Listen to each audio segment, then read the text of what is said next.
اس امت کو وہ فرائض ملے ہیں جو نبیوں کو ملے تھے، اور اس کو وہ نوافل ملے ہیں جو انبیاء کرام کو ملے ہیں، کہ اس کو نبوت والا کام ملا، اس کے پاس نہ علم ہوگا نہ حلم ہوگا، کہ کیسے وہ یہ کام کرے گی؟ اپنے علم میں سے ان کو علم دوں گا، اپنے حلم میں سے ان کو حلم دوں گا۔ اس امت کا پہلا طبقہ میرے بھائیوں اس ذمہ داری کو سمجھتا تھا اور اس کو لے کے اقوام عالم کے پاس جاتا تھا۔ رسول اللہ صلی اللہ علیہ وسلم نے 13 سال کی محنت میں، پہلے 13 سال میں امت کو دعوت اور دعوت کی محنت سکھائی، لوگوں کے پاس کیسے چل کے جانا، اپنے ہاتھوں کو روک کے رکھو، برداشت کرو، صبر کرو۔ حضرت یاسر اور سمیہ رضی اللہ عنہ، عمار کو تکلیفیں پہنچائی جا رہی ہیں، پاس سے گزرتے ہوئے، صبر کرو صبر کرو، تمہارے لیے جنت کے وعدے ہیں، برداشت کرو، برداشت کرتے رہو۔ اور اسی طرح آپ کے ساتھیوں کو جلتے ہوئے انگاروں پہ لٹا رہے ہیں۔ حضرت ابو عمر رضی اللہ عنہ بیٹھے تھے تو ایک صحابی ان کو بلایا اور پاس بٹھا دیا، یہاں بٹھا دیا، کہا کہ یہاں کوئی بھی بیٹھنے کا مستحق نہیں ہے آپ کے علاوہ سوائے بلال کے، سوائے بلال کے۔ تو کہنے لگے کہ نہیں نہیں نہیں، بلال بھی اس کے حقدار نہیں ہے، بلال بھی اس کے حقدار نہیں ہے۔ کہا کیسے؟ کہا میری کمر سے کپڑا ہٹا کے دیکھیں۔ تو کپڑا ہٹا کے دیکھا تو کمر پہ گڑے پڑے ہوئے تھے۔ پوچھا کہ ارے یہ کیا؟ کہنے لگے کہ امیر المومنین انگارے جلائے گے، کوئلے دہکائے گے، اور مجھے ہاتھوں اور ٹانگوں سے پکڑ کے مجھے اس کو سیدھا لٹا دیا گیا، اور ان انگاروں کو بجھانے والی کوئی چیز نہیں تھی سوائے میرے خون اور چربی کے۔ بلال کے ساتھ یہ نہیں ہوا، بلال کے ساتھ یہ نہیں ہوا، تکلیفیں ان کو بھی ہوئی ہیں۔ اور کس لیے؟ کہ اس ایمان کو چھوڑو، اس دعوت کو چھوڑو۔ اگر اپنے اندر ایمان رکھتے کوئی مسئلہ نہیں تھا۔ ابو بکر سے رضی اللہ عنہ سے یہی کہا انہوں نے کہ تم دعوت کیوں دیتے ہو؟ یہ تم قرآن جو صحن میں کھڑے ہو کے پڑھتے ہو، یہ ہم نہیں ہونے دیں گے، یہ ہم نہیں ہونے دیں گے، تم دعوت کیوں دیتے ہو؟ اگر اپنا قرآن پڑھتے رہتے کمرے میں بیٹھ کے، اس پہ کوئی رکاوٹ نہیں تھی، اپنی نماز پڑھتے رہتے، کوئی مسئلہ نہیں تھا۔ جس دن دعوت دینی شروع کی، اس دن وہی جن کے پاس اپنے سارے مقدمے لے کے آتے تھے انہی کی پٹائی شروع کر دی۔ رسول اللہ صلی اللہ علیہ وسلم یعنی جب آپ نے دعوت دینی شروع کی، حالانکہ 40 سال بیچ میں گزرے ہیں، اپنے سارے مسائل آپ کے پاس لے کے آتے ہیں، اپنے جھگڑے آپ سے حل کرواتے ہیں، تجارتی قافلہ لے کے جاتے ہیں، دگنا نفع کما کے لے کے آتے ہیں، لیکن جب آپ نے دعوت دینی شروع کی، آپ نے لوگوں کو اللہ کی طرف بلانا شروع کیا، تو ساتھ ہی ارے یہ تو دیوانہ ہے، پاگل ہے، مجنون ہے، حالانکہ جانتے تھے کہ یہ دیوانہ نہیں ہے، یہ مجنون نہیں ہے، یہ صادق ہے، یہ امین ہے، یہ سمجھدار ہے، جانتے تھے اندر۔ لیکن آپ صلی اللہ علیہ وسلم نے جب دعوت دینی شروع کی تو اس کا مقابلہ شروع کر دیا۔ میرے بھائیوں، بزرگوں اور دوستوں، دعوت جو ہے یہ امت کو امت بنائے گی، دعوت اللہ کی مدد کو کھینچے گی، دعوت اللہ کی مدد کو کھینچے گی جی۔ اور اس پہ اللہ پاک جو ہے نا، اللہ کی مدد ساتھ ہو جاتی ہے۔ جو دائی ہوگا ربیع بن عامر رضی اللہ عنہ جب رستم کے پاس گئے، اس نے پوچھا کہ آپ لوگ ہمارے پاس کس لیے آئے ہیں؟ تو کیا فرمایا کہ ہم آئے نہیں، اللہ نے ہمیں بھیجا ہے۔ اور کس لیے بھیجا ہے؟ کہ بندوں کو بندوں کی غلامی سے نکال لے اور اللہ کی بندگی میں لے کے آئیں، باطل ادیان کے اور باطل طریقے اور زندگی گزارنے کے جو راستے ہیں ان سے نکال کر اسلام کے عدل والے طریقوں میں لے کر آئیں، اور دنیا کی تنگیوں سے نکال کر اس کی آسانیوں میں لے کر آئیں۔ اللہ نے ہمیں اس لیے بھیجا ہے، اللہ نے بھیجا ہے، چنا ہے اس امت کو۔ میرے بھائیوں، دوستوں اور بزرگوں، ہم جو دائی ہوگا اللہ پاک کی مدد اس کے ساتھ ہوگی۔ اللہ نے موسیٰ علیہ السلام کو بھیجا، ہارون علیہ السلام کو بھیجا، دونوں سے کہا کہ جائیے آپ جا کے فرعون سے بات کیجئے، وہ باغی ہے، نافرمان ہے، لیکن دیکھیے جب آپ بات کرنے کے لیے جائیں، جب آپ دعوت دینے کے لیے جائیں تو یقین کریں کہ میں آپ کے ساتھ ہوں، میں سن رہا ہوں، دیکھ رہا ہوں، میں سن رہا ہوں اور میں دیکھ رہا ہوں، اور دیکھیے میرے ذکر سے غافل نہ ہوئیے گا۔ اب جب جاتے ہیں، جب اس کو دعوت دینی شروع کرتے ہیں، آگے مذاق اڑاتا ہے، کس خدا کی بات کر رہے ہو؟ کس خدا کی؟ میں اس خدا کی طرف بلانے آیا ہوں جو آسمانوں کا اور زمینوں کا پیدا کرنے والا ہے۔ اس کا کوئی جواب نہیں ہے۔ باطل کے پاس جب جواب نہیں ہوتا نا جی، تو پھر وہ آگے حجتیں کرتا ہے اور ٹکراؤ پہ آنے کی کوشش کرتا ہے۔ میں اس خدا کی طرف سے آیا ہوں، اور میں اس خدا کی طرف تمہیں دعوت دینے کے لیے آیا ہوں جو خدا تیرا اور تیرے باپ دادا کا پیدا کرنے والا ہے۔ تو کہاں سے وجود میں آ گیا جو خدائی کا دعویٰ کر رہا ہے؟ تیرے ماں باپ کو کس نے پیدا کیا؟ تیرے دادا پردادا کو کس نے پیدا کیا؟ میں اس خدا کی طرف سے آیا ہوں۔ اور دیکھ، تو کہہ رہا نا میں ملک مصر کا مالک ہوں، اصل میں یہ نشہ ہوتا ہے، نشہ ہوتا ہے، مال کی محبت، عہدے کی، حیثیت کی محبت۔ سکرتان، دو نشے ہیں جو آدمی کو صحیح چیز سمجھ نہیں دیتے، دنیا کی محبت کا نشہ اور جہالت کا نشہ۔ نہ اللہ کو پہچانتے، نہ اللہ کے رسول کو پہچانتے، نہ اللہ کے ضابطوں کو سمجھتے، نہ آخرت کو جانتے ہیں۔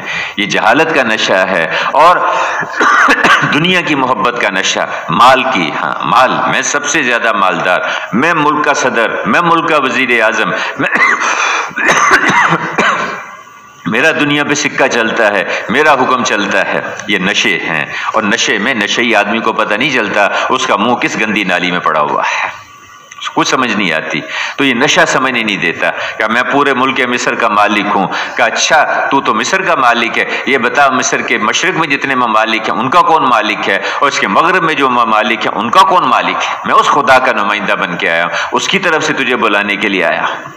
نبی کھلم کھلا دو ٹوک واضح اور سادہ لفظوں میں بات کرتے ہیں، کوئی فلسفے نہیں بیان کرتے، سیدھی سی دیکھو، اس اللہ کی مانو، اس کی اطاعت کرو، اللہ کی مدد ساتھ ہوتی۔ میرے بھائیو، یہ امت اس دعوت والی ذمہ داری کے لیے بھیجی گئی تھی۔ اس امت کے بچے کو اس کے لیے چنا گیا کہ تم بہترین امت ہو، تمہیں اقوام عالم کے لیے بھیجا جا رہا ہے۔ کس لیے بھیجا جا رہا ہے؟ کہ ان کو ان احکامات کی طرف بلاؤ جو اللہ نے آسمانوں سے اتارے ہیں، نبی کے طریقوں کی طرف دعوت دو، اور اس زندگی کے ان طریقوں سے ان کو بچاؤ جو اللہ کے غضب کو، اللہ کے غصے کو کھینچنے والے ہیں، جس پہ دنیا میں بھی بربادی آتی ہے، آخرت کے اندر بھی پریشانیوں کے حالات آتے ہیں۔ میرے بھائیو، یہ امت جب دعوت والے کام کو لے کے چل رہی تھی تو اللہ کی مددیں اس کے ساتھ تھی، اللہ کی مددیں ہے کہ جب امت یہ کلمہ اپنے پڑھنے والے کو نفع دیتا رہتا ہے، اس سے عذاب اور بلا کو دور کرتا رہتا ہے۔ مصیبتیں اور بلائیں مختلف قسم کی ہوتی ہیں، مختلف طرح کی مصیبتیں ہوتی ہیں، ان مصیبتوں اور بلاؤں کو دور کرتا رہتا ہے جب تک اس کے حقوق سے لاپرواہی اور استخفاف نہ کیا جائے۔ کلمہ ہے، پھر کلمے کے حقوق ہیں، اس کے حقوق ہیں۔ باپ کو باپ ماننا، پھر اس کا حق بھی ادا کرو۔ بھائی کو بھائی ماننا بڑا، اس کا حق بھی ادا کرو۔ ماں کو ماں ماننا، اس کا حق بھی ادا کرو۔ جب کلمہ پڑھا تو کلمے کے حقوق ہیں کہ جب تک اس کے حقوق سے لاپرواہی اور استخفاف نہ کیا جائے۔ یا رسول اللہ، اس سے کیا مراد ہے؟ کلمے کے حقوق، اس سے کیا مراد؟ میں اللہ کی نافرمانیاں کھلم کھلا ہو رہی ہوں اور اس کے بند کرنے کی کوئی کوشش نہ کی جا رہی ہو۔ یہ امت بہت بڑے کام کے لیے بھیجی گئی، بہت بڑی ذمہ داری کے لیے چنی گئی تھی۔ جب امت اس دعوت والے کام کو چھوڑ بیٹھے گی، اس کام کو چھوڑ بیٹھے گی، تو اس کے بزرگ لوگ دعائیں مانگیں گے، دعائیں قبول نہیں ہوں گی۔ یہ توبہ کریں گے، توبہ قبول نہیں ہوگی۔ معافی چاہیں گے، معافی نہیں ملے گی ان کو۔ یہ امت کا سب سے بڑا قصور ہے، جو سب سے بڑا جو غلط، جس کو کم قسمتی سے، دیکھو روزہ چھوٹ جائے اس کو آدمی اپنی کمی سمجھتا ہے، نماز چھوٹ جائے اس کو جو تھوڑا سا بھی دین سے تعلق رکھتا ہے اس کو اپنا قصور سمجھتا ہے، اور کم قسمتی سے تبلیغ میں چلہ لگانے کے بعد بھی، 4 مہینے لگانے کے بعد بھی گشت چھوٹ گیا، اس کو آدمی اپنا قصور نہیں سمجھ رہا۔ نہ کہ یعنی امت سے سب سے بڑی جو کمی ہوئی وہ دعوت کی محنت چھوٹی ہے، اور یہ امت اس وقت تک امت نہیں بنے گی جب تک میرے بھائیوں سب کے اندر یہ بات نہ آ جائے کہ ہم نے اللہ کی ماننی ہے، حضور والے طریقے پہ ماننی ہے، اور ہم نے اقوام عالم کو اس پہ تیار کرنا ہے کہ تم بھی اللہ کی مانو، اللہ کے رسول کی مانو۔ یہ کلمہ معرفت ہے، اللہ کو پہچاننے کا کلمہ ہے، اور یہ کلمہ عبدیت ہے، اللہ کی ماننے کا کلمہ ہے۔ اللہ کے رسول کو پہچانو، اللہ کو پہچانو، اور ان کی مانو، ان کی اطاعت کرو۔ یہ کلمہ اس کا میرے بھائیوں، ہر مسلمان کے اندر یہ بات ہے کہ مجھے اللہ کی ماننی ہے، حضور والے طریقے پہ ماننی، ایک ایک کے پاس جا کے اس کو یہ سمجھانا، ارے بھائی تمہارے حالات ٹھیک نہیں ہوں گے، چاہے شخصی حالات ہوں، چاہے قومی حالات ہوں، چاہے ملکی حالات ہوں، اور چاہے پوری امت کے حالات ہوں، عرب ہیں، عجم ہیں، ان پریشانیوں سے امت اس وقت تک نہیں نکل سکتی جب تک امت اپنے کام پر، اپنی ذمہ داری پر نہیں آئے گی۔ یہ امت بہت بڑی ذمہ داری کے لیے بھیجی گئی، اور اس کے ایک ایک فرد کو اس کے لیے چنا گیا، یہ میرا راستہ ہے، میں بلاتا ہوں لوگوں کو اللہ کی طرف بصیرت کے ساتھ، میرا بھی یہ کام ہے، اور جو میری اتباع کرنے والا، جو میرے اوپر ایمان لانے والا، اس کا بھی یہی کام ہے۔ مرد ایمان لایا، مرد کی یہ ذمہ داری ہے، عورت ایمان لائی، اس کا بھی یہی کام ہے، مالدار حضور پہ ایمان لایا، اس کی ذمہ داری ہے، غریب حضور پہ ایمان لایا، غریب کی یہ ذمہ داری ہے۔ ہر ایک کو اللہ نے اس کام کے لیے، اس محنت کے لیے، اس ذمہ داری کے لیے اللہ نے چنا ہے۔ میرے بھائیوں اور دوستوں اور بزرگوں، یہ امت اس سے سب سے بڑی جو چوک ہوئی ہے وہ اپنی ذمہ داری کو بھول بیٹھی۔ اس امت کے پہلے طبقے نے بہت اچھی طرح سے اس ذمہ داری کو حضور سے سمجھا، سیکھا، اور پھر اس کے ساتھ ساتھ اس زندگی کو جو عبدیت والی، جو بندگی والی زندگی تھی، اس زندگی کو لیا، آپ سے سیکھا، اس کو پہلے محنت کو سیکھا، پھر اس کے ساتھ ساتھ اس زندگی کو سیکھا، عبادات کو سیکھا، اخلاق سیکھے، معاملات درست کیے، معاشرت کو سیکھا، اور پھر اس کو لے کے اقوام عالم کے پاس چلے، قافلے بن بن کے، جماعتیں بن بن کے نکلے، اور پھر اقوام عالم کے پاس جا کے ببانگے دہل اس بات کی دعوت دی کہ اے لوگو لا الہ الا اللہ کہو، اللہ تمہیں کامیاب کرے گا۔ جس آواز کو اللہ کے رسول مکہ کی گلیوں میں لگا رہے تھے، منا کے خیموں میں لگا رہے تھے، اور جس آواز کو طائف تک لے کے اللہ کے رسول گئے، پتھر کھانے پڑے، پتھر کھائے، گلے میں رسیاں ڈال کے کھینچا گیا، اس کو برداشت کیا، بیٹیوں کو طلاق دے دی، اس پہ صبر کیا، ساتھیوں کو جلتے ہوئے انگاروں پہ لٹایا، اس کو برداشت کیا، مکہ جیسا محبوب شہر چھوڑنا پڑا، اس کو برداشت کیا، لیکن دعوت سے پیچھے نہیں ہٹے، دعوت کے کام کو نہیں چھوڑا، اور اس دعوت کو لے کے اقوام عالم کے پاس پھر حضرات صحابہ کرام گئے، آپ سے سیکھا، عمر ابن عاص ہیں، سعد ابن ابی وقاص ہیں، ابو عبیدہ ابن جراح ہیں رضی اللہ عنہ، ہزاروں صحابہ، لاکھوں صحابہ اس آواز کو لے کے اقوام عالم کے پاس گئے، کہیں فارس میں، کہیں روم میں، کہیں یمن میں، کہیں فلسطین میں، ہر جگہ جا کے یہ آواز لگائی، اسلمو تسلم، اسلام لے آؤ سلامتی پاؤ گے، اسلام والی زندگی اختیار کرو، ایمانی زندگی اختیار کرو، اللہ کی بندگی، اللہ کی اطاعت والی زندگی اختیار کرو، اللہ تمہیں سلامتی میں امن، عزت، راحت، چین، سکون، حفاظت، برکت، خیر، سب کچھ اللہ تمہیں دے گا، اس زندگی کو اختیار کرو۔ اس آواز کو لے کے جانے والے تھے۔ میرے بھائیوں، آگے ان کی طرف سے سوال اٹھتا، اجی وہ زندگی ہے کہاں، بتاؤ ہمیں، وہ زندگی کدھر ہے؟ تو ادھر سے کیا جواب، کونوا مثلنا، ہماری طرح کے ہو جائے، یہ ہمارا ایمان، یہ ہمارے اخلاق، یہ ہمارا تقوی، یہ ہمارا عدل، یہ ہماری معاشرت، یہ ہمارا رہن سہن، یہ ہمارا گھر کی زندگی، یہ ہماری بازار کی زندگی، یہ ہماری عدالتیں ہیں، یہ ہمارے اسپتال ہیں، یہ ہمارے دفتر ہیں، اس کو سیکھو ہم سے، کونوا مثلنا، ہماری طرح کے ہو جاؤ۔ ارے ایسی خوبصورت زندگی، اس زندگی کو دیکھ کے پھر قوم میں، ملک جوک در جوک، اذا جاء نصر اللہ والفتح، فوجوں کی فوجیں، قومیں، ممالک، علاقے پلٹتے چلے گئے، ایسی خوبصورت زندگی، اور جو راستے میں رکاوٹ بنے پھر اللہ پاک نے اس کا خود انتظام کیا۔ دعوت کے راستے میں کوئی چیز ٹھہر نہیں سکتی، دعوت کے راستے میں اللہ پاک کی مدد، اللہ کی قدرت ساتھ ہوتی ہے، اللہ پاک اس کا خود انتظام کرتے ہیں کہ فرشتے ساتھ بھیج دیتے ہیں۔ خالی ہاتھ بدر کے میدان میں اللہ نے دعوت والوں کو عزتیں دی، بلندیاں دی، کامیاب کیا، اور مقابلے پر اللہ پاک نے ان کو ہتھیاروں سے لدے ہوئے اللہ نے ان کا ناکام کیا، اور یہ ہر دور میں ہوگا، ہر زمانے میں ہوگا، بشرطے کہ ان دو چیزوں کو لے کے امت اٹھے۔ پہلی بات، وہ زندگی، عبدیت والی زندگی، بندگی والی زندگی اپنے اندر لائے، اور پھر اقوام عالم کو جا کے اس دعوت کا طریقہ سیکھے، محنت سیکھے، اس زندگی کو سیکھے۔ اس لیے حضرت فرماتے تھے کہ محنت میں حضور والا طریقہ زندہ ہو، اور زندگی کے سب شعبوں میں اللہ کے احکام حضور کے طریقے چالو ہوں، بازاروں میں دینی زندگی، دفتروں میں دینی زندگی، گھروں میں دینی زندگی، عدالتوں میں اللہ کے احکام، میرے بھائیوں، جب یہ زندگی وجود میں آئے گی تو اس زندگی کو دیکھ دیکھ کے قومیں پلٹیں گی، قوموں سے اثر لیتی ہیں، ممالک ملکوں سے اثر لیتے ہیں، افراد سے افراد کی زندگیاں بدلتی ہیں، افراد سے افراد متاثر ہوتے ہیں، اقوام عالم کا رخ اللہ پاک پلٹے گا، بشرطے کہ ہم پوری امت کو اس پہ تیار کر دیں۔ میرے بھائیوں اور دوستوں اور بزرگوں، اس امت کو اس کام کے لیے چنا گیا، اس محنت کے لیے، اس ذمہ داری کے لیے اس کو بھیجا گیا ہے، اور قیامت کے دن اس امت کو اس کو پکارا جائے گا، اس کو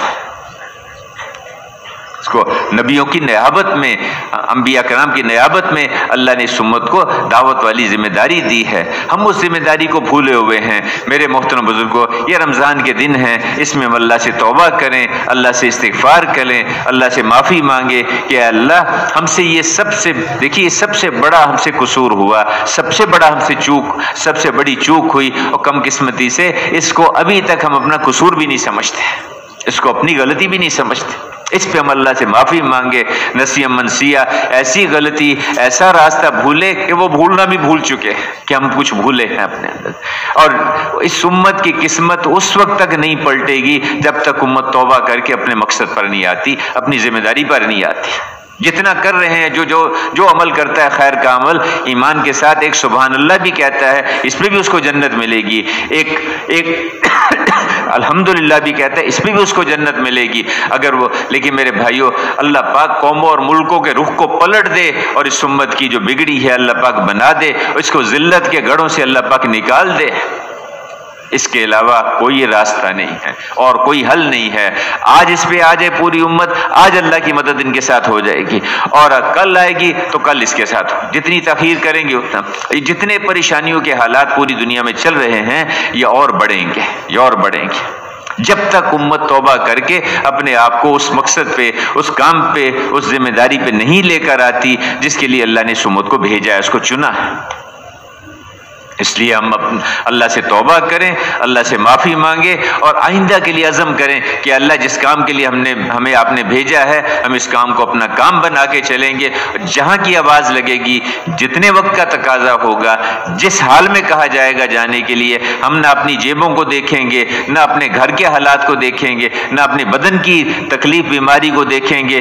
جہاں کی آواز لگے گی ہم اس کے لیے تیار ہوں گے۔ جتنے وقت کے لیے ہمیں کہا جائے گا، جس ملک میں جانے کی آواز لگے گی ہم اس کے لیے تیار ہوں گے۔ میرے بھائیو، ایسے لوگ، ان کو اللہ پاک ذریعہ بنائیں گے جن کے اندر یہ بات ہوتی ہے۔ اب مشرق سے آئے مغرب میں چلے گئے، مغرب سے آئے شمال میں چلے گئے، جہاں کی آواز ہوگی اس کے لیے تیار ہوں گے۔ یہ لوگ جنت کے خواص ہوں گے۔ ان کے ساتھ اللہ کی وہ مددیں ہوں گی جو نبیوں کے ساتھ ہوتی ہیں۔ ان کی دعاؤں کو اللہ ایسے قبول کرے گا جیسے انبیاء کرام کی دعاؤں کو قبول کرتا ہے، اور قیامت کے دن ان کا حشر اللہ پاک نبیوں کے ساتھ کرے گا۔ ان کے ساتھ والی کرسیوں پہ اللہ ان کو جگہ دے گا۔ ان کے چہروں پر وہ نور ہوگا جو نبیوں کے چہروں پر ہوتا ہے، اور میرے بھائیوں، انبیاء کرام کے پڑوس والی جنت ان کا ٹھکانہ بنے گی۔ اب بتاؤ اس کے لیے کون کون تیار ہے کہ ہم اس کام کو اپنا کام بنا لیں؟